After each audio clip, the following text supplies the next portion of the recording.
Oke, terima kasih banyak untuk semua yang sudah stay tune di sore hari ini. Kita akan memulai siaran bersama di 4 radio sekaligus. Ada Smart FM, kemudian ada di Suara Selebes Makassar, ada Venus FM dan ada Ras FM. Terima kasih buat teman-teman semuanya yang sudah hadir sejak tadi siang di tempat ini, dan kita akan melakukan siaran bersama ini dari Toraja Lobby Hotel Mercure Makassar Nexa Petarani tepatnya ya. Jadi hotelnya berada di ujung Jalan Petarani. Anda mungkin punya rencana untuk mau staycation di liburan akhir tahun, bisa menjadi salah satu alternatif tempat staycation Anda menghabiskan liburan akhir tahun di Kota Makassar yang di beberapa hari terakhir ini memang lagi suasananya lagi adem ya, lagi dingin. Ini mungkin merupakan berkah buat Kota Makassar di penghujung tahun. Jadi hujan itu selalu harus menjadi berkah buat kita semuanya. Baik, pendengar di mana saja berada, baik Anda yang mendengarkannya dan menyaksikan langsung melalui YouTube channel di Smart FM, SCFM, Venus FM, dan Ras FM. Di sore hari ini di penghujung tahun, kita berkesempatan untuk menghadirkan Wali Kota Makassar, Bapak Insinyur Muhammad Ramdan Pomanto di tengah-tengah kita untuk mendengarkan bagaimana sebenarnya di 2022 ini yang sudah dilalui sampai akhir tahun dan optimisme Makassar memasuki tahun 2023. Kita berjumpa dalam Afternoon Tea Talk Makassar and Economic Challenges 2023, atau kalau bahasa simpelnya tantangan ya Makassar menghadapi tahun 2023, yang kita ketahui dan kita dengarkan dari berbagai referensi, analisa ataupun proyeksi ekonomi bahwa di tahun depan kata kuncinya adalah optimis, waspada gitu ya. Jadi tidak lebih baik dari 2022, tetapi yang jelas optimisme itu menjadi sebuah modal kita untuk memasuki tahun yang baru. Baik, di sore hari ini seperti yang sudah saya paparkan di awal, saya sudah bersama dengan Pak Wali Kota Makassar, Bapak Insinyur Muhammad Ramdan Pomanto. Assalamualaikum Pak Wali. Waalaikumsalam warahmatullahi wabarakatuh. Ya, terima kasih Ki Pak, baru Ki landing tadi nih. Baru landing, masih agak teler-teler. Sehat Ki Pak? Alhamdulillah. Alhamdulillah. Bapak hari ini punya ya seperti biasa sebagai seorang wali kota, apalagi di akhir tahun ini Bapak memang lagi disibukkan dengan fenomena hujan yang jatuh terus-menerus, turun terus-menerus, dan Makassar ini mendapatkan berkah hujan di akhir tahun, dan tentu fokus beliau memang lagi dalam penanganan bagaimana mengantisipasi tingginya curah hujan di Makassar ini bisa diminimalisir dampaknya kepada Kota Makassar ya. Pak Wali, sehat Ki, Pak Wali ya, selalu sehat dan semangat. Dan pendengar di mana saja berada, juga Anda yang menyaksikan channel YouTube dari berbagai radio yang siaran di hari ini, kami juga sedang menantikan akademisi dan pakar ekonomi dari Universitas Hasanuddin, Profesor Dr. Marzuki DIA, yang sementara ini sudah dekat dari hotel. Untuk sementara Anda bisa menyaksikan yang mendampingi Pak Wali saat ini adalah Kepala Badan Perencanaan dan Pembangunan Makassar, Bapeda Kota Makassar, Bapak Helmi Budiman. Pak Helmi, terima kasih Pak. Assalamualaikum warahmatullahi wabarakatuh. Ya, waalaikumsalam warahmatullahi wabarakatuh. Ya, baik. Kita akan memulai saja langsung, dan untuk Anda yang sedang berada di lobi Toraja Hotel Makassar, Hotel Mercure Makassar Nexa Petarani ini bisa menikmati kopi teh yang sudah disediakan sambil menyimak perbincangan ini. Jikalau ada yang ingin Anda sampaikan, Anda juga bisa berinteraksi bersama Pak Wali langsung ya, yang kebetulan hadir di tengah-tengah kita. Pak Wali mungkin bisa menggambarkan dulu deh, ini sudah di penghujung tahun toh, 2022 bagaimana Makassar dihantam pandemi 2020-2021, tapi Makassar membuktikan bahwa kita bisa survival di tahun 2022. Bukan tahun yang mudah sebenarnya, tapi ada yang mengatakan bahwa Makassar itu kelewat optimis sekali Ki, gitu, dengan ini kondisi yang ada sekarang. Tapi ya kota ini bisa membuktikan bahwa di 2022 bisa survive, kita bisa bangkit kembali bersama-sama. Pak Wali bisa menyampaikan apa di akhir 2022 ini? Iya, jadi benar sekali, saya selalu memberikan atau menanamkan rasa optimisme dengan usaha yang saya kira harus tough dan harus resilient, artinya berdaya tahan dan sungguh-sungguh dan bersama-sama. Di akhir ukurannya gampang, kita bicara tentang PAD. PAD kita sebelum pandemi puncak tertingginya itu sekitar 1,3 ya, gitu ya. 1,3 triliun. Jadi waktu saya dilantik itu sekitar 500 miliar. Di puncak akhir masa jabatan saya 2019 dia bisa memperoleh 1,3. Itu sebelum pandemi. Waktu pandemi dia turun di bawah 1 triliun. Dan sekarang laporan tadi saya tanya Bapenda, dia sudah menembus 1,3 triliun lagi. Artinya situasi yang complicated, situasi yang begitu rumit, situasi ekonomi yang baru membangun dirinya, kemudian di depan ada tantangan inflasi, tantangan resesi, tapi Kota Makassar berhasil meraih kembali pendapatan sama dengan pendapatan tertinggi yang pernah selama sejarah Kota Makassar yang pernah ditoreh sebelum pandemi. Jadi saya kira optimisme itu bukan kata-kata kosong, karena di akhir tahun ini kita sudah buktikan.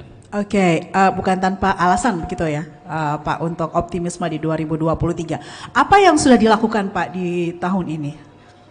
Jadi yang pertama tentunya sesuai dengan kita dapat penghargaan nasional kemarin, digitalisasi, mempermudah pembayar pajak, yang kemudian beberapa kemarin kita membuat apa namanya trigger-trigger relaksasi pajak ya dulu ya, sehingga alhamdulillah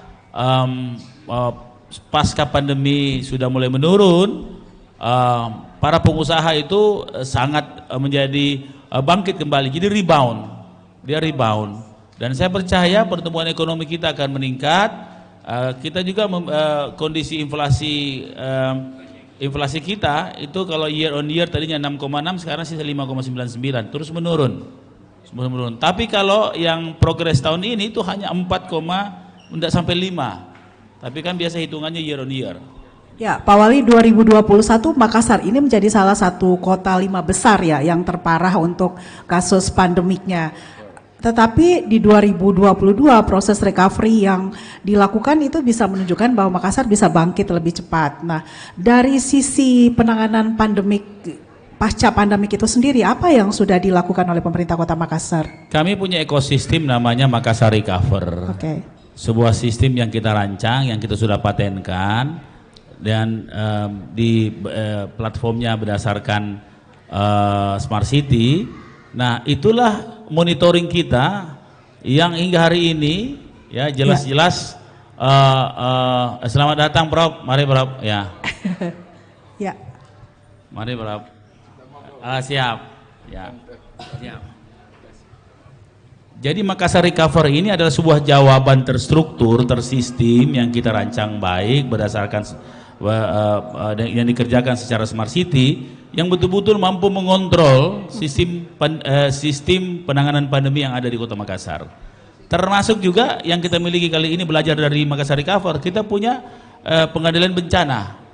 Pengendalian bencana itu bisa dilihat teman-teman media, saya kira di tempat-tempat lain itu susah mendapatkan data, tapi kalau di Makassar itu kita punya command center khusus bencana, berapa yang terdampak, berapa luas, berapa kakak, berapa orang, bagaimana penanganan makanannya, itu semua termonitor dengan baik.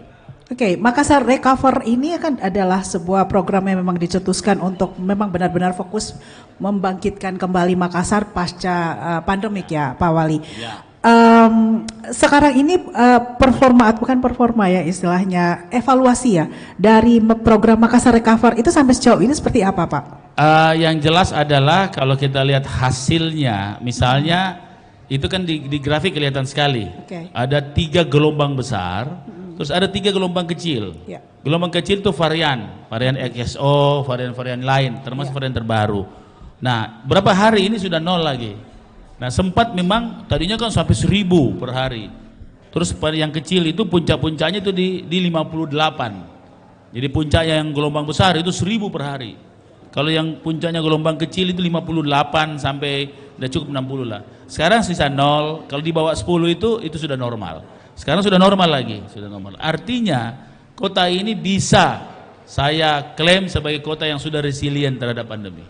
Karena sudah 3 gelombang dan 3 gelombang kecil. Dalam bahasa grafiknya seperti itu. Iya. Kalau penerimaan masyarakat sendiri terhadap program-program penanganan pasca pandemi ini seperti apa Pak? Termasuk bagaimana masyarakat menerima kesadaran untuk melakukan vaksin dan lain sebagainya. Itu pertanyaan yang bagus sekali karena Makassar ini tidak mudah menghadapi masyarakat yang cerdas. Nah, kalau masyarakat yang cerdas ini harus diberi kecerdasan juga. Nah, sehingga kita bisa lihat bahwa kota-kota yang dianggap penanganan COVID-nya patut menjadi benchmarking atau tempat orang belajar itu di Makassar. Karena penanganannya itu mulai dari sosialisasi, mengengage semua struktur masyarakat sampai ke RT RW, bahkan sampai ke Pasibarania atau sampai ke Dewan Lorong. Itu adalah salah satu model-model pendekatan atau approaching kita terhadap masyarakat. Nah, sehingga terlibatnya semua tokoh-tokoh masyarakat itu akan mampu menjembatani gap-gap informasi dan gap-gap komunikasi kepada masyarakat untuk diyakinkan ikut program seperti misalnya booster misalnya. Nah, itu yang kita lakukan dan dengan gerakan yang masif. Kita membentuk detektor misalnya sampai 10.000 orang. Ya, kita mengajak para perawat di asosiasi perawat untuk ikut. ID juga ikut membantu. Jadi lebih ke engagingnya lah kira-kira gitu. Iya. Membentuk engagement ya Pak Wali dari program Makassar Recover kepada masyarakat ini tentu mengedepankan manfaat ya, pemahaman terhadap manfaat yang akan mereka terima sebenarnya ya. Nah, kalau transfer informasi knowledge kepada masyarakat itu sendiri sampai ke titik mana yang sudah dilakukan oleh pemerintah kota Pak? Jadi smart city kita itu lebih kepada hal-hal yang useful ya, yang bermanfaat penuh, terutama di dalam persoalan-persoalan masyarakat. Misalnya persoalan kesehatan. Nah, kita punya home care with telemedicine. Ya, kemudian persoalan-persoalan yang misalnya menyangkut UMKM. Ya, kita mempersiapkan untuk inkubasi yang kemudian kita akan digitalisasi mereka menjadi startup lorong misalnya. Nah, hal-hal jadi kita bukan hal-hal yang mohon maaf dalam make up-nya misalnya aplikasi-aplikasi misalnya. Kita punya aplikasi tapi yang useful. Nah, sehingga pengertian tentang smart city ini benar-benar menjadi bagian yang dianggap masyarakat dibutuhkan karena dia bermanfaat bagi kehidupan masyarakat dan menjadi solusi bagi masyarakat. Ya, baik. Kita bicara lagi masih terkait dengan Makassar Recover, kan recovernya secara komprehensif ya Pak Wali, tidak hanya dari sisi kesehatan. Pak Wali tadi sudah menyinggung soal bagaimana penguatan ekonomi harus sejalan dengan penanganan pasca pandemi dan itu yang sebenarnya merupakan faktor penting juga Pak Wali ya. Nah, rumusan kebijakan seperti apa yang sudah dilakukan Pak dalam setahun terakhir ini untuk hal itu? Mendongkrak ekonomi masyarakat. Saya kira konsistensi dibutuhkan dari konsep yang kita sudah buat di Makassar Recover, misalnya economic recovery. Misalnya 5.000 lorong wisata, sekarang sudah 1.096, kemudian tahun depan 1.000. Ini program ini udah jalan. Bahkan kita sudah mulai membuat ekosistem tertutup. Misalnya mereka sudah menghasilkan sayur-sayuran, lobster air tawar, ikan, kemudian sudah mengeksplorasi microgreennya menjadi makanan-makanan misalnya puding, kue, jus. Nah, kemudian dari 2 bulan lalu saya mewajibkan rapat mingguan SKPD itu di lorong. Nah, artinya ekosistem ekonomi sudah mulai jalan dan alhamdulillah karena memang ekonomi kita diukur per tahun. Ini yang susahnya karena kita harus mengontrol per tahun. Tapi saya yakin dia sudah melebihi 4,47. Saya yakin tahun lalu kan 4,47. Ya, kenapa? Karena kita bisa lihat pendapatan kami sama seperti puncak pendapatan sebelum pandemi. Ya, itu kan surprise sekali. Padahal saya sendiri sebenarnya cukup khawatir dengan target itu, tapi alhamdulillah kita sudah mencapai titik-titik psikologi yang membuat kita lebih confidence lagi menuju 2 triliun. Ya, satu lagi Pak Wali, tahun 2022 ini kan masyarakat juga dihadapkan pada kenaikan BBM. Dan ini tekanan yang luar biasa sebenarnya buat masyarakat yang baru lepas dari pandemi COVID selama 2 tahun. Ada stimulus Kak Pak Wali buat masyarakat ataupun para pelaku UKM? Kami melakukan stimulus secara inovatif. Misalnya dengan ojol day. Memang kalau kita ingin mengendalikan inflasi dari energi, kita tidak bisa apa-apa. Karena itu kebijakan global dan kebijakan nasional. Nah, kebijakan lokalnya seperti apa? Paling tidak satu hal, menghemat BBM. Saya memerintahkan mewajibkan 22.800 pegawai Kota Makassar untuk tidak naik mobil pribadi, motor pribadi, tapi naik ojol.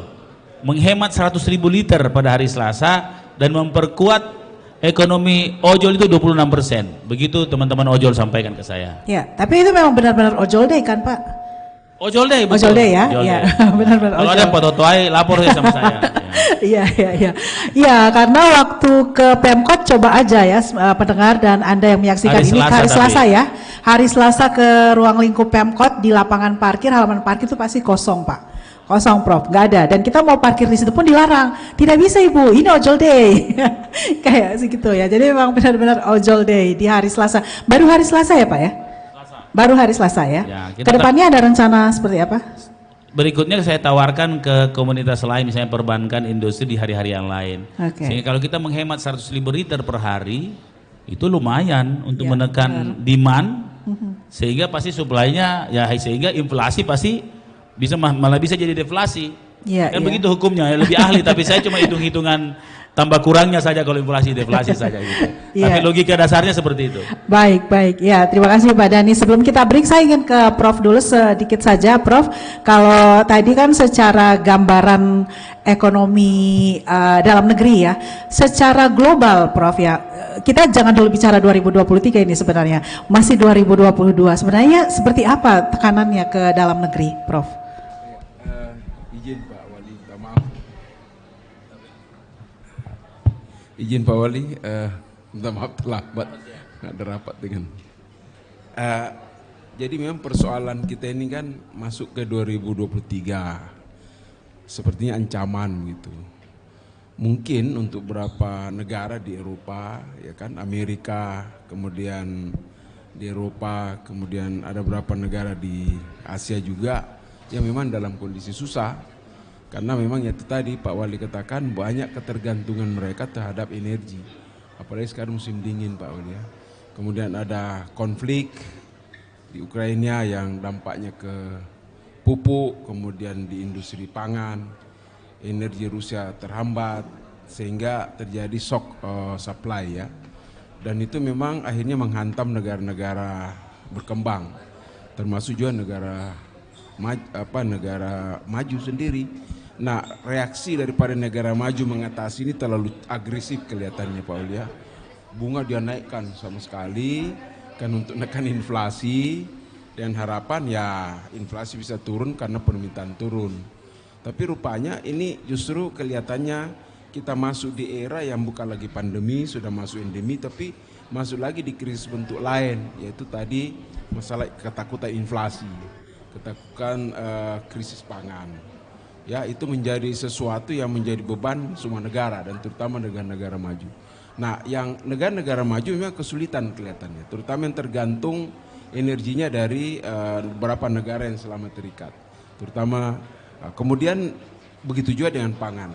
Tapi kalau kita masuk ke Indonesia, kelihatannya itu tidak terlalu mungkin ya, tidak terlalu mempengaruhi langsung, karena jalur daripada krisis itu kan bisa dilihat, jalur perdagangan, jalur sistem keuangan, dan jalur apa istilahnya ya, jalur kepercayaan lah kira-kira. Nah, Indonesia ini dalam konteks jalur perdagangan memang kita berdagang Amerika, tapi kan Eropa gitu, tapi tidak terlalu signifikan lah, besar. Ekspor memang kita ke sana, tetapi ekspor kita itu memang ekspor yang mereka butuhkan. Mau tidak mau, meskipun dia bangkrut atau apa, pasti dia perlu ekspor kita. Jadi kita tetap mapan lah gitu. Kemudian dari sisi energi ya, pada prinsipnya kita juga tidak terlalu banyak terikat dengan mereka ya, paling kalau gas ya. Nah, sehingga saya kira Indonesia menuju tahun 2023 ancaman itu mungkin memang ada, tapi mungkin tidak terlalu mengkhawatirkan. Apalagi kalau kita refleks masuk ke daerah, ya daerah misalnya taruhlah dari tadi nasional, ya dengan berapa kebijakan pemerintah dari otoritas fiskal, otoritas moneter, otoritas keuangan, itu mati-mati kelihatannya pemerintah mendorong supaya jangan terjadi yang namanya krisis itu, terutama stagnasi lah, inflasi. Nah, yang bagusnya karena daerah itu sudah selalu juga mempersiapkan diri mengantisipasi itu, karena bangsa Indonesia ini kan termasuk rakyat yang sudah biasa dengan krisis. Dia tidak lagi takut kalau krisis apa saja. Bahkan krisis itu kalau tidak terjadi justru kelihatannya dia gelisah. Ini krisis ini kok memberi kita semangat spirit baru ya. Dan beberapa pemerintah daerah, ya taruhlah misalnya contoh di pemerintah kota itu kan melakukan akhirnya satu terobosan-terobosan di dalam mengambil kebijakan. Ya, dalam banyak kebijakan kesehatan, terutama hubungannya dengan pendidikan. Tadi sampaikan Pak Wali beberapa kebijakan yang disebut sebagai recovery togetherness itu, stronger itu kan bahkan secara nasional dipakai oleh apa ya, G20 itu sebagai instrumen promosi bagaimana menghadapi kondisi ini. Ya, itu dari kata recover mulanya. Ya, jauh duluan. Jadi akhirnya memberikan dampak yang simultan lah. Masyarakat, pemerintah bekerja sama antara provinsi, daerah, kabupaten, kota, bergabung dengan komunitas-komunitas masyarakat secara individu juga melakukan gerakan-gerakan dengan sistem digitalisasi. Kemudian rupanya syukur juga Pak Wali Kota sudah siapkan Smart City lah kira-kira, yang dimana digitalisasi menjadi simbol daripada indikator ya untuk bagaimana mendekatkan hubungan dan bagaimana menerobos masalah itu. Dan itu kelihatannya memang sudah mulai terasa. Dan masyarakat kita terutama di generasi milenial ini kan memang mau tidak mau hidup seperti itu. Dan kita sebagai orang tua ini juga masuk ke situ. Sehingga secara keseluruhan kalau kita lihat menjelang tahun 2023 ini kita mulai terbiasa dengan ancaman krisis bukan lagi sesuatu, bahkan membuat kita mencari cara untuk keluar daripada itu, dan akhirnya kita menemukan rumusan-rumusan bagaimana bertindak, terutama dari sisi ekonomi. Dan saya kira pertumbuhan ekonomi Makassar ini ya memang secara dari data statistik belum ada Pak Walia, tetapi itu akan mengikuti pola provinsi. Kalau provinsi sekarang kan 5, lebih ya, 5,72, kemudian tahun lalu 4,47 lebih lah ya. Ya, saya kira kita akan lebih untuk tahun ini. Jadi bahkan dulu. Nah, saya perkirakan dengan saya sering jalan-jalan juga ke mall apa semua Pak.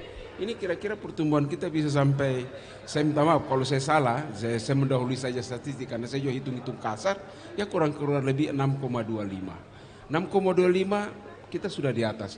Ini sampai akhir tahun sampai 6. Jadi pertumbuhan sampai 2023 dengan kondisi begini mungkin kita antara 6 sampai ke 6,5. Artinya pergerakan dari 17 sektor ekonomi di Makassar ini, terutama di perdagangan, industri pengolahan, ya, komunikasi, pergudangan, transportasi, itu kan modal dasar struktur ekonomi Makassar. Nah, apalagi dengan akomodasi, saya lihat sekarang wisata ya, wisata dalam negeri, kemudian akomodasi makan minum, ini kayaknya sudah kembali memang. Sehingga kalau ini bergerak, maka ekonomi Makassar ini ya akan kembali. Bahkan saya pikir untuk awal tahun ini mungkin akan melebihi sedikit lagi daripada kebiasaan. Jadi kita berharap memang kebijakan-kebijakan pemerintah daerah, terutama Pemkot, itu memang seiring sebenarnya dengan perkembangan kemauan masyarakat. Dan itu saya kira Pak Wali cukup tahu membaca zaman ya, jadi tahu riak-riak zaman itu mau kemana, jadi beliau siapkan itu sebelumnya. Tapi memang itu bukan hal mudah, saya sadari, karena sesuatu yang baru itu bagi orang banyak selalu menentang, itu sudah hukumnya. Tapi kalau tidak ada yang menentang, itu berarti biasa-biasa saja. Jadi saya yakinkan Pak Wali, semakin banyak menentang itu berarti peluang itu ada di situ, karena itu berarti musuh yang harus dihadapi. Saya tanggapi seperti itu. Ya. Pak Wali sudah terbiasa kalau seperti itu. Ya, baik Prof, terima kasih banyak. Kita akan memberikan waktu dulu buat ngopi, ngeteh buat Prof dan juga Pak Wali, dan kita akan lanjutkan lagi pendengar di mana saja berada untuk siaran langsung kita di sejumlah radio di beberapa radio di sore hari ini melalui kanal YouTube dan juga on air di Smart FM, Venus FM, Ras FM dan Suara Slebes FM. Kita akan kembali lagi setelah beberapa pesan berikut.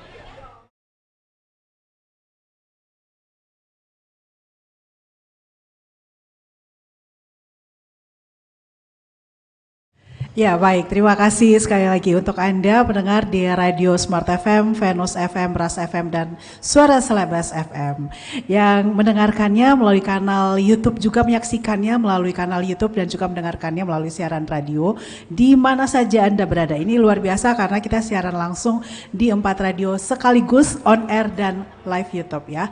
Di Makassar and Economic Challenges 2023 ini adalah diskusi akhir tahun sambil minum teh dan kopi sore hari, afternoon tea talk ya di sore hari ini. Dan terima kasih untuk Pak Wali yang masih hadir di tengah curah hujan yang kembali mengguyur kota Makassar. Juga Prof, terima kasih yang akhirnya bisa sempat hadir di tempat ini. Tadi sudah dikatakan bahwa tantangan ekonomi itu bisa berbeda dari tahun-tahun yang sebelumnya. Sebab dari sisi supply yang terganggu pasca pandemik, sementara di satu sisi demand-nya terus bertambah sehingga terjadi kompleksitas. Seperti itulah kira-kira gambaran yang terjadi, dan apakah ini masih berlanjut hingga di 2023 nanti. Tentu pemerintah kota juga sudah bersiap-siap nih bagaimana rumusan-rumusan kebijakan ekonomi untuk meminimalisir dampak resesi. Tadi Prof sudah mengatakan Pak Wali, sebenarnya kalau Indonesia apalagi Makassar ya itu ya agak jauh-jauh dari situ. Bahkan selama 2 tahun pandemi orang bilang Makassar ini tidak ada COVID-nya karena tetap ramai seperti biasa, dan akhirnya kita bisa membuktikan betapa survivalnya Makassar melewati 2 tahun yang berat tersebut, sehingga di 2022 ini seperti yang gambaran Pak Wali bahwa pertumbuhan ekonomi Makassar ya, pendapatan itu sudah menyamai ya ketika tahun-tahun sebelum pandemi. Nah Pak Wali, sekarang kita berbicara untuk 2023 penguatan ekonomi seperti apa yang akan terus dilakukan untuk 2023 nanti? Jadi yang pertama konsepnya adalah 2. Pertama, saya akan bermain di sel ekonomi. Sel ya, ekonomi. Excel ekonomi. Ekonomi yang kecil. Kalau orang bilang ekonomi mikro, ini tidak, sel ekonomi. Okay. Itulah yang di lorong-lorong wisata itu. Ya. Yang kedua adalah saya akan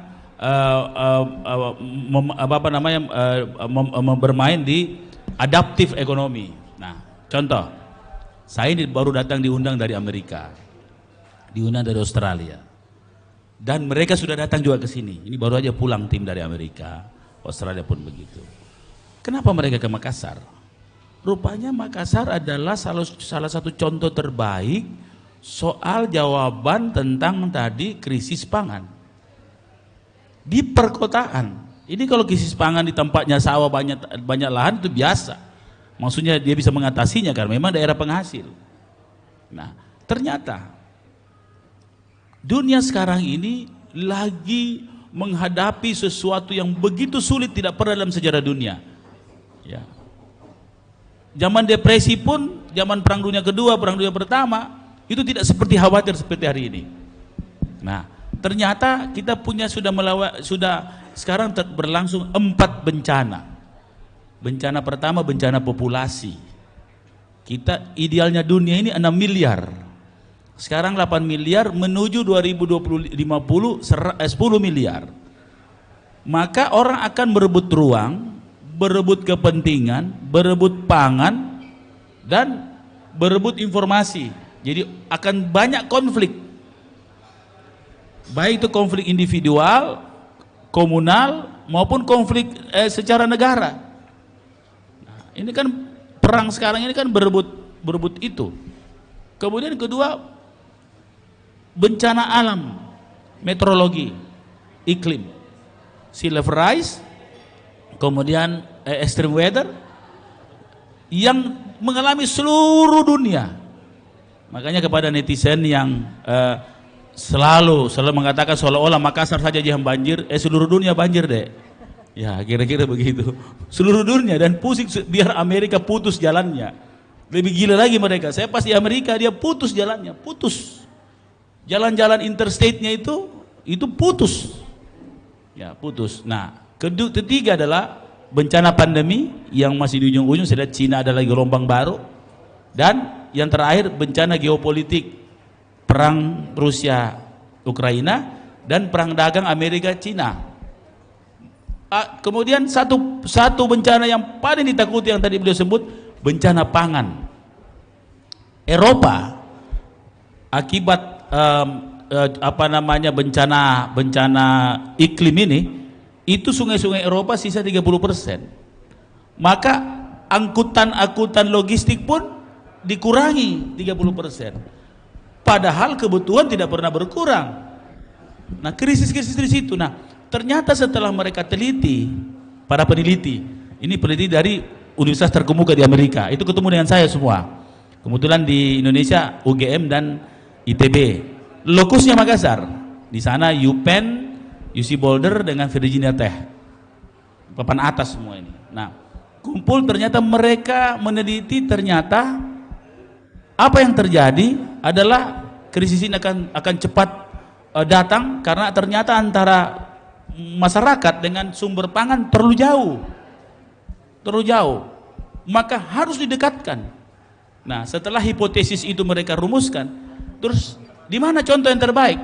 Ternyata di Makassar sejak 2014 telah melakukan lorong garden, ya, di mana orang nanam-nanam di lorong, dibawa langsung partisipasi masyarakat langsung yang di-engage oleh pemerintah kota.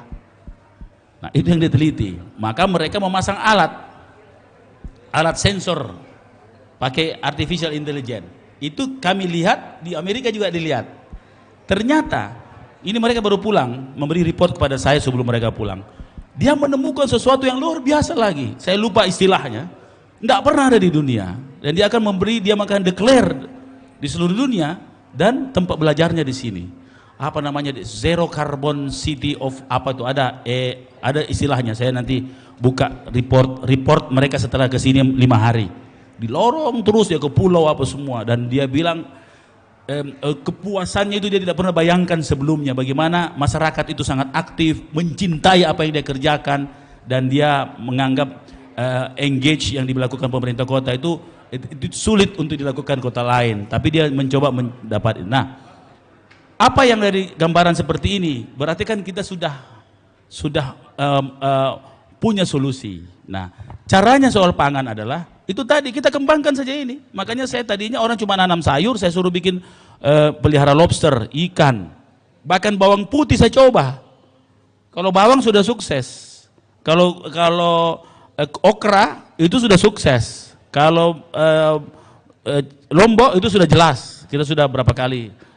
Apalagi kalau vegetables, sayur-sayuran itu sudah sukses. Artinya program pemerintah Kota Makassar kan kemarin baru 1098, itu ada dashboardnya, kita kontrol satu-satu. Saya memasang CCTV 4 satu lorong. Jadi kalau 1000 lorong, 1096, 4400 lorong. Tahun depan 4000 lagi saya pasang. Nah, termasuk juga wifi-nya, karena kemudian seluruh sistem di dalam, sistem sosialnya kita pakai QR code. Data diri itu pakai QR code.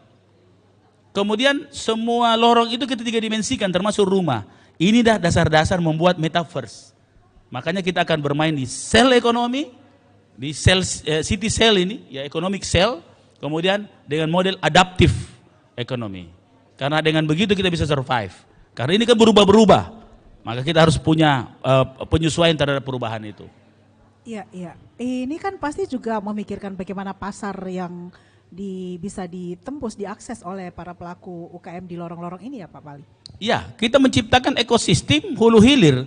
Makanya pasarnya adalah konsumsi pribadi dulu, dia memenuhi pasarnya dulu. Jadi sirkulasi tadi pasar yang terlalu jauh, kita langsung satukan dia. Jadi dia memenuhi dulu kebutuhannya dia, baru itu tadi kita mulai bikin jadi tempat wisata supaya orang yang datang. Ini kan biasa kita menjual keluar.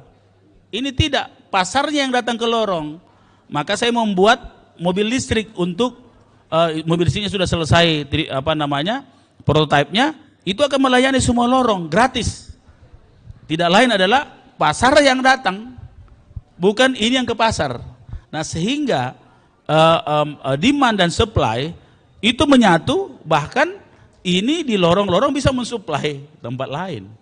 Apalagi pakai sistem online dengan model startup lorong. Jadi ini semua dikombinasikan, dimasak ini. Makanya itu istilah saya adalah economic adaptive. Ya, kira-kira begitu. Ekonomi yang beradaptasi dengan, ya karena suasana ini berubah, karena selera orang berubah, kebutuhan orang berubah.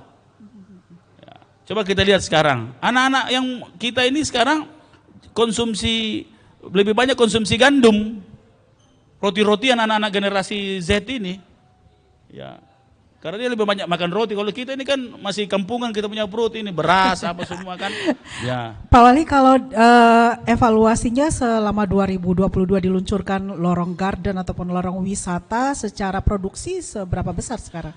Secara produksi, seperti misalnya pernah kita ngukur soal cabai. Satu kali panen itu, harvesting itu kita bisa dapat 100 ton. Kita tahu itu cabai, itu paling pedis kalau inflasi. Dia memicu, nah ibu-ibu, jadi ada efek psikologi. Ibu-ibu yang tadinya pergi pasar beli cabai, itu akhirnya tidak ke pasar, sehingga orang di pasar panik. Komoditi lain terpengaruh, maka dia turunkan harganya, supaya karena ibu-ibu, kan sudah ada lomboknya, apa tomatnya ada di situ. Karena ibu-ibu tidak meramaikan pasar, pedagangnya panik sehingga dia menurunkan harga. Nah sehingga kita sudah deflasi, beberapa kali ini kita deflasi. Efeknya sebenarnya itu. Ya saya ini bukan ahli ekonomi, cuma karena saya konsen betul dengan persoalan ini, jadi ngerti-ngerti sedikit. Mohon maaf ini Pak, bukan ilmuku ini, cuma ya kita dengar-dengar Pak Prof bicara baru kita kopi-kopi sedikit lah. Nah kira-kira begitu. Iya, Prof, menarik ini program yang sudah diluncurkan oleh pemerintah kota ya. Prof mungkin bisa menanggapi ini kan sebagai suatu stimulus ya, atau upaya pemerintah kota untuk bagaimana melakukan penguatan ekonomi kerakyatan dengan membangun ekonomi-ekonomi di lorong tersebut. Prof sendiri melihatnya seperti apa ini upaya-upaya yang sudah dilakukan oleh Pemkot? Iya, jadi kembali lagi memang masalah itu terkadang menciptakan peluang baru. Dan di situ memang diperlukan satu kreativitas berpikir, inovasi, tindakan. Nah, di situ kan berarti dimulai daripada dimulai daripada kebijakan yang akan dituju. Nah, kebijakan itu memang jelas kemana sasarannya, instrumennya apa, di mana wilayahnya. Dan ini harus dimotori oleh memang pemimpin. Harus ada leader di situ yang punya itu. Karena kalau secara kontekstual dalam kondisi ekonomi yang disebut sekarang itu VUCA ya, ya VUCA itu bisa dibilang luar biasa lah ketidakpastiannya itu ya. Itu memang harus dihadapi dengan cara-cara yang terkadang harus di luar biasa. Ya, harus out of the box ya. Harus out of the box lah. Nah yang menarik dari Kota Makassar ini, ya saya lihat ya memang agak unik lah, dilihat sepintas. Tetapi semakin lama semakin terasa oleh masyarakat di mana manfaat daripada model ini. Model ini adalah jelas model ekonomi rakyat karena berbasis pada aktivitas ekonomi rakyat di wilayah mereka bekerja. Dalam istilahnya dipakai lorong misalnya kan begitu. Nah kemudian produk-produk yang diusahakan itu kan produk yang memang dibutuhkan sehari-hari oleh mereka. Jadi bukan saja dalam memenuhi kebutuhan mereka, tetapi nanti diharapkan bisa menjadi satu generate income bagi mereka karena mereka bisa jual. Nah di sini yang mungkin ke depan mungkin perlu ditambahin kerjasama dengan lembaga-lembaga ekonomi masyarakat yang harus dibangun. Saya tidak tahu Pak Wali, apa ada kita sudah ada koperasi lorong yang nanti bisa menampung mereka, belum ya? Ya Badan Usaha Lorong. Badan ya bulog ya. Bulo ya, oh ya Badan Usaha Lorong. Itu kan sama saja pada dasarnya ya. Mungkin juga lembaga keuangan lorong kita juga bisa bangun. Dan itu bisa dikerjasamakan dengan lembaga-lembaga keuangan, misalnya BRI atau mungkin BPD, izin Pak Wali ya. BPD itu harus juga dipancing untuk mereka ada tanggung jawab sosial dan tanggung jawab agent of developmentnya di situ. Nah, tapi itu kan harus dimulai dari pemimpin yang berkeinginan. Dan memang itu tidak gampang dan itu memerlukan meyakinkan ya mungkin jangankan masyarakat Pak, meyakinkan pegawainya saja OPD dalam terkait itu tidak gampang. Karena bagi mereka ini pekerjaan apa? Tapi padahal ini pekerjaan mendasar. Yang menarik lagi kan saya baru dengar lagi ini kan ekonomi sel ya. Jadi kalau kita itu disebut dengan ekonomi sirkular. Ya ekonomi sirkular itu adalah sistem ekonomi yang berputar dari hulu ke hilir, tetapi dalam lingkup yang organisasi kecil. Ya itulah di dalam lingkungan masyarakat, komunitas. Nah yang beliau bangun ini kan dalam prinsip nilai-nilai membangun ekonomi berbasis komunitas sesuai dengan potensi ekonomi yang ada di situ. Nah ini sebenarnya bisa dikembangkan karena setiap wilayah daerah kecil itu kan punya potensi-potensi yang berbeda-beda. Bukan hanya Lombok atau dan sebagainya kan. Apalagi kalau misalnya nanti kita membuka peluang misalnya kerjasama dengan kabupaten. Karena kan sekarang ini kan konektivitas kerjasama ekonomi lintas kabupaten kota itu kan sudah harus mulai dibangun lagi Pak Walia. Nah mungkin saja ada beberapa produk yang ada di kabupaten itu tidak bisa diolah di situ. Di sini kita bangunkan industri pengolahan. Nah industri pengolahan ini nanti bisa menyertakan ya hasilnya di sana tidak terbuang-buang, kemudian di sini bisa diolah, kemudian bisa dipasarkan di sini. Apa yang tidak bisa dipasarkan di Makassar ini? Kalau dia berupa minuman, hotel-hotel luar biasa, makanan di mana-mana, kuliner, ya kan Pak? Mau diekspor, kita lintas ekspor. Jadi pada dasarnya memang sisa diperlukan adalah leader yang mempunyai konsep di dalam membangun ekonomi circular itu. Nah, sehingga terjalin hubungan antar pelaku terutama dalam rangka membantu pemerintah juga untuk mengatasi persoalan inflasi. Ekonomi lorong dengan inflasi, saya tidak tahu sudah adakah mahasiswa itu meneliti. Saya tertarik sebenarnya itu Pak Wali. Adakah dampak daripada ekonomi lorong dalam pembangunan komoditas di situ terhadap penurunan inflasi? Menurut Bank Indonesia, saya tanya, itu cukup katanya. Cukup ada. Iya, langsung BI turun dan dia bilang masyarakat tidak perlu lagi berburu lombok ke pasar. Dia cukup menanam di situ dan dia sudah senang. Ya hanya memang sedikit merugikan pedagang ya, karena pedagangnya jadi bingung. Wah ini langganan saya dulu kemana ini? Ya kan begitu. Tapi yang penting bahwa cukup sudah membantu. Yang ke depan yang perlu dipikirkan adalah bukan lagi hanya memenuhi kebutuhan, tetapi bisa mengenerate income dia, menambah pendapatan dia, sehingga dia kemungkinan bisa bertambah dia punya pendapatan. Itu mungkin tahap berikutnya. Dan memang harus disupport oleh lembaga-lembaga lain, terutama lembaga pembiayaan Pak. Kan sekarang BI Pak ada masuk itu kan, contoh-contoh BI sudah masuk kan. Nah kemudian lembaga keuangan lain swasta, itu sebenarnya bisa dihimpun mereka. Sudah masuk ya Pak ya? Oke. Iya. Kan seperti misalnya Bapak kan Pak Wali Kota, panggil aja tuh bang Pak, ceramai dia, mana you punya tanggung jawab pada pembangunan kampung saya ini. Itu Bapak punya data gampang saya bisa kasih data Pak, mana bank di Makassar ini tidak ada guna-gunanya bagi orang Sulawesi Selatan, orang Makassar. Saya bisa tahu Pak.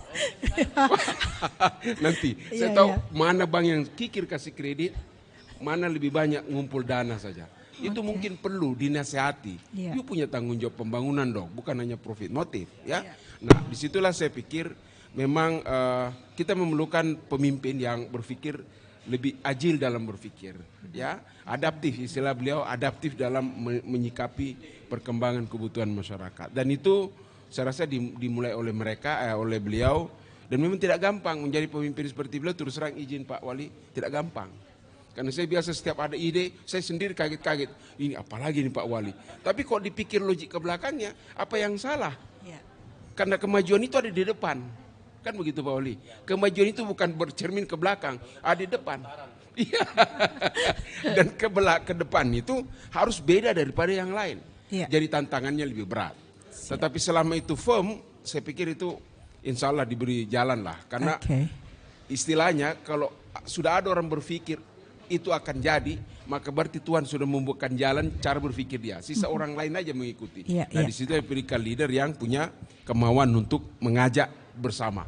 Ya sisa itu aja sebenarnya. Dan saya rasa Pak Wali sudah menguasai itu dengan beberapa pengalaman yang luar biasa, apalagi kepercayaan trust ya yang dibangun oleh beliau terhadap negara-negara lain, itu juga memberikan sumbangsi terhadap kepercayaan masyarakat terhadap apa yang diinginkan untuk membangun Makassar ini. Iya, baik Pak Wali, menanggapi Pak, bagaimana mengintegrasikan pemikiran Pak Wali yang lebih cepat sebenarnya ya dari orang-orang biasa itu sampai ke tingkat bawah Pak, tantangannya seperti apa? Jadi saya sendiri kaget sebenarnya setelah para peneliti negara-negara maju itu terus tertarik ke Makassar. Misalnya program RISE dengan Australia itu resmi dan diklaim menjadi program terbaik di dunia oleh Australia sendiri, bukan oleh kami.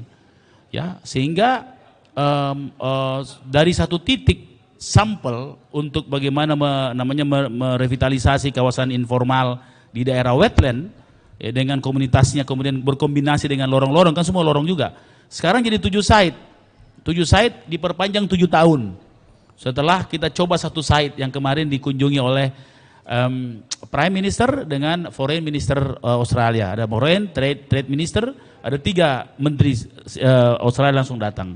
Dan kemudian saya diminta untuk kuliah tamu di Monash University ya, untuk menyampaikan konsep-konsep pemikiran yang sudah koneksi di Singapura. Nah, begitupun dengan Amerika. Ini peneliti-peneliti National Science Foundation Amerika. Ini tempat BRIN-nya Amerika. Itu tidak gampang.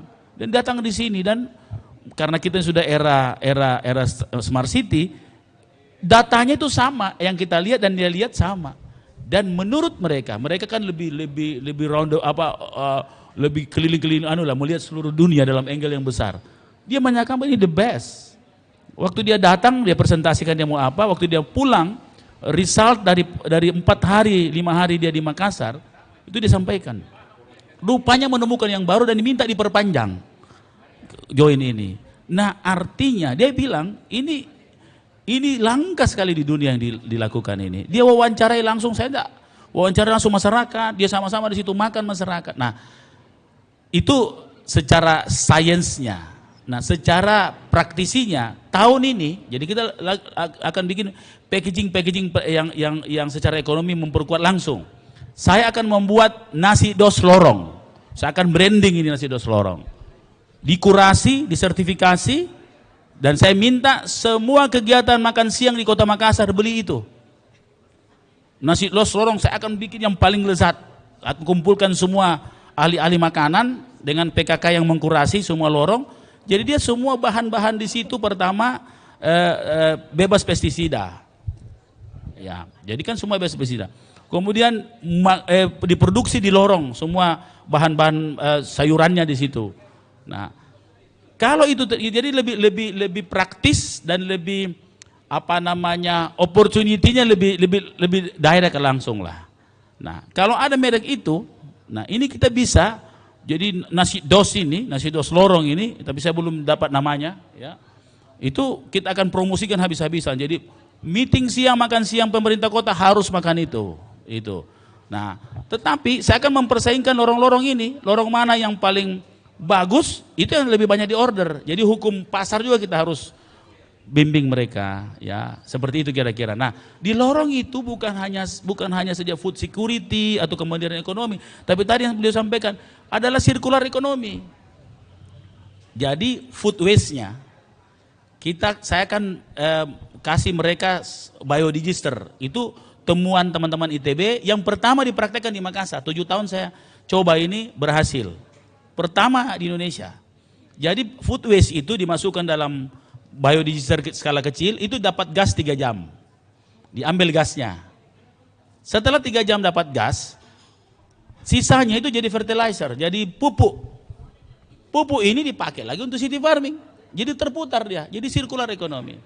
Dan yang paling dahsyat adalah di situ akan terbentuk perkuatan social cohesivity. Jadi kerekatan sosial yang kuat. Makanya kenapa saya bikin Dewan Lorong, saya singkat The Lord, ya supaya istilah-istilah bikin semangat. Ya, The Lord. Dewan Lorong itu terdiri atas 3 orang, millennials, perempuan, dan paling senior di situ. 3. Jadi saya mengorganize mereka. Jadi ini adalah auto-organize. Mereka mengorganize dirinya sendiri, memutuskan sendiri. Jadi betul-betul hidup mereka. Ya, jadi menjadi sel hidup. Jadi sel yang hidup untuk kota ini. Yang lebih dahsyat lagi, ketahanan keluarga. Ibu-ibu yang memang harus menjaga anaknya, tidak perlu keluar rumah, dia berusaha di rumahnya dengan sistem online, karena saya menciptakan sebuah inkubator yang kita juga jadi off-taker, pemerintah kota yang off-taker. Ya, sampai dia sudah diinkubasi, baru dia jadi startup. Nah, makanya saya bikin tetere. Tetere itu adalah pagandeng elektrik, tapi disingkat tetere itu Mart Electric Smart Enterprises. Ya, disingkat tetere. Tetere kan cepat. Pagandeng dulu kecil dari Goa datang ke sini. Ini mobile sama mart-mart yang ada sekarang isinya, dan yang diinkubasi tadi masuk produknya semua di sana. Termasuk produk lorong dijual per RW, dikeliling per RW. Desainnya sudah siap, ya. Kita akan launching, jadi nanti ada 1.000 saya bikin itu. Jadi pasar itu pasar mobile dengan rancangan listrik, jadi dapat sustainability-nya, dapat energi terbarukan, dapat menghasilkan pekerjaan. Saya target satu lorong 20 pekerjaan baru di situ. Kalau 20 pekerjaan baru, target saya 5.000 lorong, berarti 100.000 pekerjaan baru. Jadi kita auto, ya sekarang kan kalau mobil ada autonomous, dia mengendalikan sendiri. Ya ini city autonomous, dia hidup sendiri untuk dirinya sendiri, dan kalau lebih dia akan kira-kira begitu. Gitu Bro ya, benar-benar agile. agile, oke. Tapi Pak Wali, ini kan sebenarnya juga harus didukung oleh rumusan kebijakan ya. Untuk bagaimana ini bisa terus tumbuh dan berkembang, tidak hanya pada saat launching, tapi di saat implementasi, di teknisnya, itu akhirnya terkendalanya di kebijakan-kebijakan. Seperti apa dari Pemkot? Kita sudah punya perwali soal Makassar Recover. Ini kan Makassar Recover ini. Oke. Kita sudah punya perwali, kita sudah punya paten saya patenkan, Prof. Syukur kita patenkan, karena waktu saya patenkan, sebulan kemudian New York mau launching, mirip persis New York di Amerika. Bisa dilihat, ada saya lihat korannya. Jadi kita sudah paten itu, dan sudah ada beberapa SOP, termasuk perintah saya, rapat-rapat tidak di kantor lagi, rapat-rapat di lorong. Jadi dia makan siang di sana. Makan siang di sana, jadi secara kecil-kecilan dalam skala kecil, ini adalah sebuah lab, innovation lab yang kita coba uji dari kita dulu sendiri. Begitu sudah firm, jadi ini anggap sandbox lah. Jadi tempat kita mencoba, kemudian kita bikin regulasinya, baru kita ini sebenarnya baru pre-launching. Nah habis itu nanti kita launching, karena kita masih bikin sandbox ini. Kita coba dulu yang mana paling cocok. Karena istilah di sandbox itu tempat kita coba, ini bagus bagaimana supaya kita mendapatkan codingnya, kemudian kita regulasikan, ya kira-kira. Pak, ada satu tadi dari Prof yang menarik, bagaimana pemerintah kota juga semestinya mengajak investor-investor di betul. Jadi lokal. sekarang itu teman-teman TNI, terutama Kostrat, itu sudah marah, bukan hanya ikan dipelihara, mulai bebek, ayam, dan itu sudah mensupport di luar. Itu lelenya itu sudah mensupport daerah-daerah lain. Nah, dan tetap dalam konteks lorong wisata. Dia memanfaatkan bangunan-bangunan yang tidak halaman-halaman tidak produktif dipasang. Nah, kemudian Universitas Hasanuddin dengan Fakultas Sastranya, dia masuk, dia akan membranding sastra Arab, membranding kebudayaan Arab, termasuk makanan Arab. Dia minta satu lorong untuk makanan Arab, dia akan latih semua masyarakat itu dengan makanan Arab. Jadi orang akan datang situ, dan orang bisa membeli pakai online gitu. Jadi sekarang udah mulai berdatangan semua orang. Dan Bank Indonesia memang sudah mengklaim bahwa lorong itu lorong pengendali inflasi. Ya, memang sudah namanya itu, Prof. Namanya. Nah, memang perlu penelitian lagi, karena saya ini kodong meneliti sendiri ya. Lihat itu tadi sandbox. Oh ini tidak sempurna, ini tidak sempurna, sempurnakan lagi, sempurnakan. Ya sekarang kira-kira 2023 ini kelihatannya saya akan kunci regulasinya, kemudian saya ajak semua nanti, ya termasuk sistem keuangan, finance-nya itu, kita punya di BPR, mau mati. Kenapa tidak lu urus lorong? Ini kan mikroekonomi. Nah itu saya akan kombinasikan lagi, jadi ekosistem ini akan bertambah. Nah termasuk soal misalnya, anak-anak geng motor yang kita sudah bina baik-baik, mau dikasih bagaimana peran di lorong. Yang ketiga, kaki lima kita yang 6.000 ini saya akan kasih masuk di lorong. Jadi tertib kota masuk di lorong, kan yang penting mereka saya tanya, kok yang penting di pinggir jalan atau lakunya? Iya Pak, lakunya dong. Oke. Jadi dimanapun kau ditempatkan yang penting laku kan? Iya. Jadi kalau di lorong lebih laku, mana kau suka, atau di pinggir jalan tidak laku? Yang laku dong. Saya jamin kau laku. Dengan sistem elektronik yang saya lakukan. Nah, ini sudah kita mulai persiapkan. Tapi memang kan tidak serta-merta ide itu terus tiba-tiba jadi. Tapi ini melalui proses. 2023 sebelum saya kan sampai 2026 ya, kalau tidak terpotong ya. Insya Allah saya akan selesaikan ini. semua sistem ini sebagai legacy saya untuk Kota Makassar. Siap ya, Prof. Ini semakin menarik untuk bisa ditanggapi. Pak Wali ini orang yang sangat sadar betul bagaimana menggerakkan ekonomi kerakyatan ya, untuk bisa menjadi penggerak utama roda perekonomian, karena itu terbukti tangguh kita melewati pandemi selama 2 tahun ya. Prof sendiri melihat dengan pemikiran-pemikiran ke depan dari Pak Wali Kota seperti apa nih dalam menggerakkan ekonomi kerakyatan? Yang pertama ya, saya salut itu karena beliau percaya mensejahterakan rakyat itu jangan terlalu berharap dari pemerintah secara penuh. Dia harus diberdayakan, dia harus memberdayakan dirinya. Jadi engagement pemerintah kota itu dalam bentuk regulasi, dalam bentuk ide, kemudian yang menarik dalam bentuk place yang sudah diciptakan. Ya kan, dengan infrastruktur masuk ke teknologi itu sebenarnya sudah beyond lah ya. Kalau saya sih ya agak beyond lah, dan ternyata memang ada contoh kan di New York dan beberapa negara di kalau tidak salah di Singapura juga ya, di Singapura itu yang sudah pakai seperti itu. Jadi penduduk-penduduk di Singapura itu tidak perlu lagi beli sayur dari Riau, dari Sumatera. Bingung itu sekarang karena sebenarnya kebanyakan karena penduduknya tanam aja di atas itu kan. Nah itu juga bagian sebenarnya proses itu. Tapi kan dia sudah modern. Beliau ini kan mencoba mengantar bagaimana masyarakat lokal ini menghargai wilayahnya. Dan dia menjadikan situ sebagai sumber pekerjaan, sumber pendapatan, dan sekaligus sumber leisure. Itu kan 3 hal yang luar biasa menurut saya ya. Jadi di situ dia olah dirinya sendiri dan seterusnya. Dan itu satu pendekatan yang menurut saya sangat humanis. Jadi tidak terlalu materialis. Di dalam membangun kota memang kebijakan-kebijakan itu berbasis humanis, sosial, dan terutama juga menghargai lingkungan.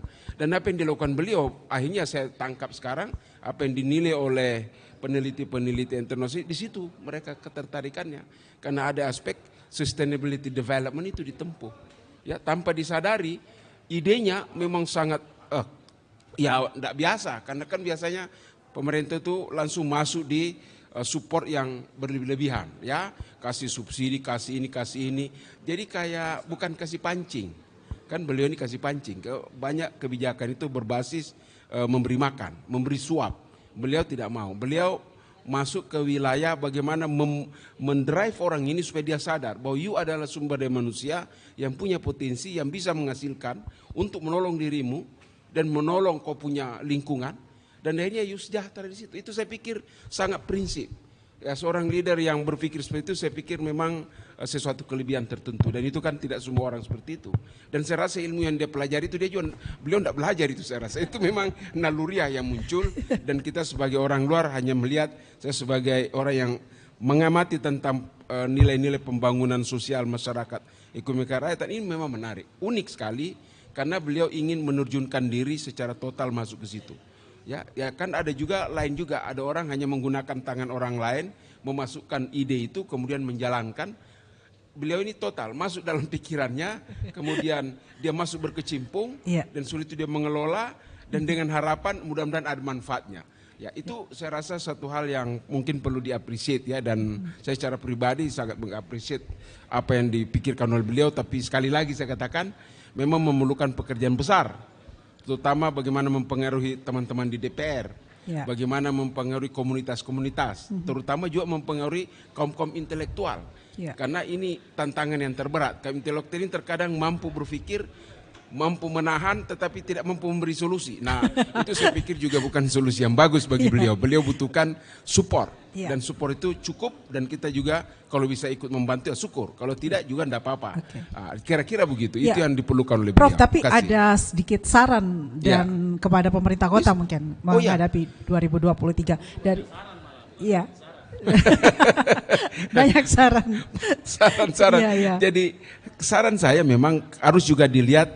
Tentu Pak Wali Kota sudah membaca semua OPD-nya ya. Ada yang cerdas, ada yang kurang cerdas, dan seterusnya. Saya pikir itu dia sudah baca. Karena yang diperlukan oleh beliau ini adalah orang yang mau dan mampu bekerja. Yang paling beliau tidak suka, kalau saya nilai beliau, saya juga pernah mimpin, saya paling tidak suka tidak mampu tetapi banyak maunya. Nah, itu kalau ada pemimpin begitu selesai itu. Yang kita mau adalah dia mampu dan dia mau bekerja, maka itu yang kita cari. Dan kita ada dalam tataran mana? Nah, harus ada support daripada UPD. Dan memang masalahnya persoalan SDM di birokrasi kita. Ini saya rasa persoalan tantangan berat dari beliau. Dan saya rasa melakukan saringan untuk memilih orang-orang itu tidak gampang. Yang kedua, support dari politik dari partai, terutama di DPR. Ya. Saya pikir itu kalau mampu dipegang, itu saya rasa cukup bagus. Dan menjaga komunitas. Dan kelihatannya juga sudah menjaga, mengangkat lagi The Lord ya. Dewan Lorong itu saya, waduh, luar biasa istilahnya saya The Lord ya. Jadi The orang yang Lord. diagungkan di situ kan. Yeah. Ada orang senior, ada pemudi, ada pemuda cerdas. Itu kan satu kelebihan yang situ. Dan mungkin satu saja lagi, bagaimana melibatkan sebenarnya lembaga-lembaga bisnis dan lembaga-lembaga keuangan. Ini harus dimodified Pak Wali. Bagaimana mereka diberi peran dan kita menuntut. Kalau menurut saya sudah sampai kepada tuntutan. Apa sih tanggung jawab kamu di Makassar ini? Makassar ini luar biasa kayanya. Jangan sampai you hanya datang sini ngambil duit kita, distribusinya enggak. Dan itu distribusinya kemana sih? Nah, saya bisa sedikit beri gambaran nanti kalau masalah itu. Kemana ini bank-bank kasih salur uangnya Pak? Nah, itu nanti kita bisa bergabung dengan membantu sektor-sektor ekonomi rakyat di basis lorong. Barangkali demikian. Ya, baik. Terima kasih banyak Prof. Pak Wali, masih ada lagi yang disampaikan Pak. The right man and the right place. Ya, tadi. jadi saya kira ini baru permulaan. Setelah kita terhimpit banyak bencana tadi, kita harus menggunakan cara pikiran-pikiran kita, dan ini juga bukan saya sendiri yang berpikir. Saya selalu kalau ada ide, saya panggil beberapa orang, sampaikan ini pandangan-pandangan.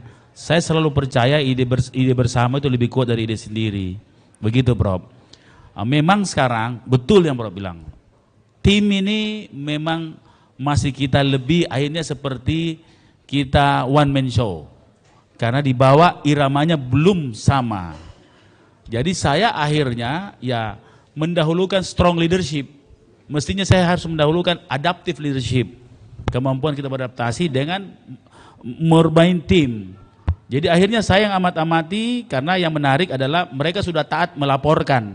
Kita ada grup WhatsApp, lorong wisata, kemudian sentuh hati di lorong, ada grup. Jadi dia harus wajib kirim gambar. Jadi saya lihat-lihat. Nah, baru saya langsung komentari. Jadi memang saya ya cuma kalau bicara begini saya tidak lihat HP, karena saya lihat terus laporannya terus. Jadi kontrol secara itu. Nah, atau saya tiba-tiba dan masyarakat kasih laporan saya, Pak, bale-bale tuh Pak, begini. Saya langsung posting di grup besar. Jadi mereka malu juga kalau saya posting itu. Mentah-mentah saya posting. Jadi dia harus jawab, dia harus klarifikasi. Nah, artinya kita tidak, ya masalahnya saya tidak bisa menunggu siapnya SKPD. Ini harus jalan karena kita kehabisan waktu. Jadi makanya kenapa saya job fit, saya akan umumkan kabinet baru saya awal tahun, momen-momen sampai di bidang-bidang, saya sempurnakan lagi ini agar program-program ini bisa jalan. Nah, misalnya pendapatan kita alhamdulillah berjalan dengan baik. Walaupun belum maksimal, kita masih bisa lebih tinggi dari itu.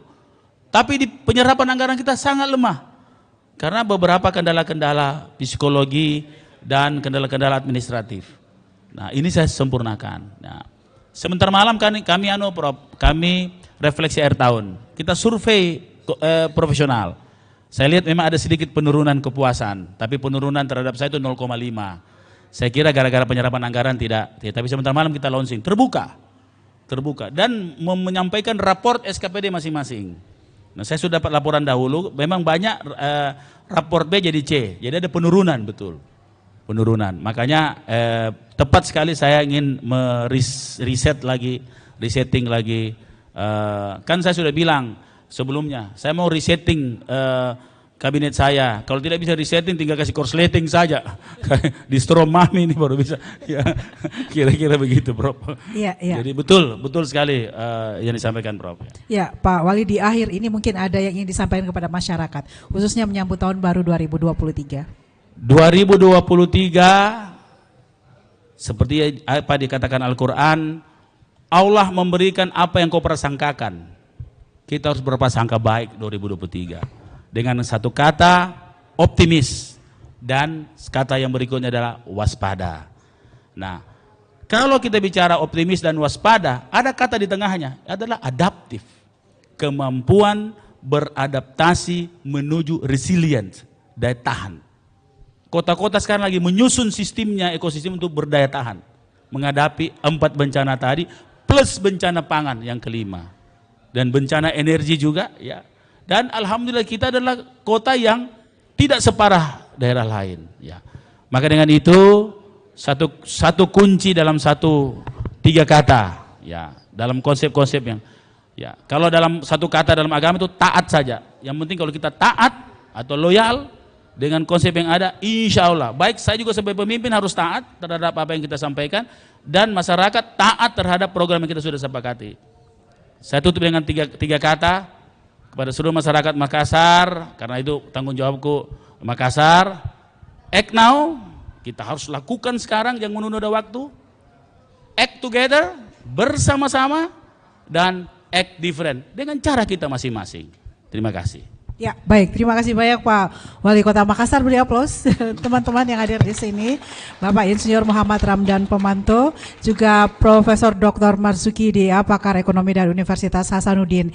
Terima kasih juga untuk semua pendengar yang mendengarkan melalui siaran radio dan menyaksikan melalui YouTube channel di Smart FM, Venus FM, Suara Celebes FM, dan Ras FM. Kami bersiaran langsung dari lobi Toraja, Hotel Mercure Makassar Nexa Petarani yang berada di Poros Jalan Petarani ini, yang mungkin bisa menjadi salah satu alternatif Anda untuk melakukan staycation di akhir tahun. Kita cukupkan sampai di sini afternoon tea untuk akhir tahun 2022, dan kita berjumpa lagi di 2023 Makassar and Economic Challenges 22-23. Semoga semua sehat dan bahagia, ekonomi lancar di tahun depan. Saya Silvana Roslin Dugio mewakili semua teman-teman yang sudah bertugas dari 4 radio yang luar biasa bersiaran langsung di sore hari ini.